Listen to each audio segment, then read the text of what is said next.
Real Talk with Bob Mars. We're going to continue our discussion about the journey the instruments take from the time they leave the operating room until the time they go back. And if you remember, we finished our last video talking about washer disinfectors, ultimately ending the disinfection portion of, or decontamination portion of, taking care of these instruments. And now we're going to move on to the inspection and the assembly of these instruments. And I want to talk about four things, and we'll talk about this in subsequent videos. The first thing I want to talk about is inspection. What is it? What does it mean? What does it mean really? And do I know what I'm doing in the department? Have I really been trained on how to look at these instruments? My guess would be probably not. You probably were told by someone, hey, just look at this. As long as it opens and closes okay, you're good to go. Just get it in the tray because we have to get it back to the operating room. So we'll talk more about that, the inspection piece. Next, we're going to talk about the tools needed for inspection. Do you have the tools that you need to properly inspect the instrumentation in your department?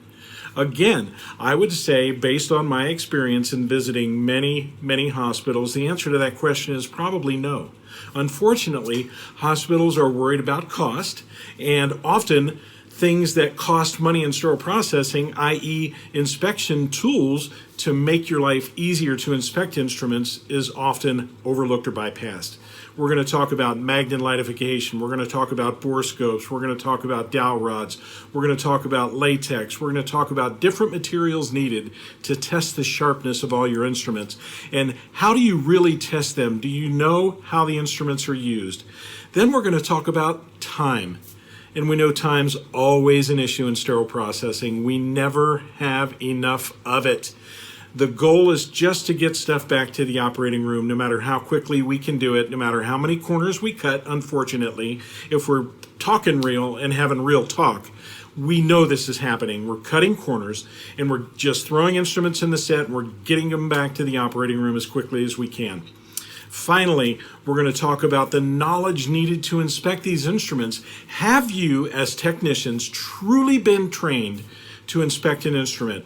Do you understand the name of the instrument, what the instrument is going to be used for, how the instrument is used, and how to properly inspect that instrument? And oftentimes we'll look at an instrument like this right angle and think, come on guys, it's just a clamp.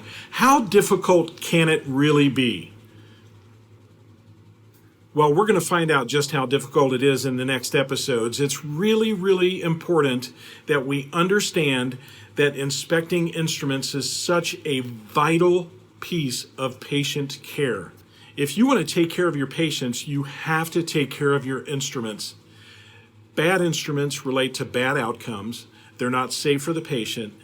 They make for frustrated surgeons, and every second that a surgeon is frustrated or wondering about whether or not an instrument is going to clamp or cut, it's a moment or a second that they're not focusing wholly on that patient. So we want to make sure when that surgeon opens his hand and we smack that instrument into his hand or her hand, that they know it is going to work each and every time, so they do not have to worry about it and they can truly focus on the patient. So stay tuned as we go into our next episodes and we'll jump into it, and hopefully you'll be able to pick up some good tips to help you learn how to inspect and assemble your instruments as you prepare them for sterilization. Thanks so much, and I hope you have a fantastic day. Is your central service or sterile processing department prepared for a regulatory survey? If you can't answer with a resounding yes, you should contact Beyond Clean. Our experts will perform a survey in your facility to help you determine your survey readiness. We can evaluate acute care, ambulatory, and dental facilities.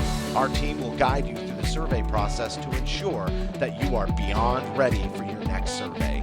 And we can stay with you after the consultation, offering virtual consulting and mentorship programs to maintain the progress you have made and to continue making process improvements. Contact us today to schedule a free 30-minute initial consultation.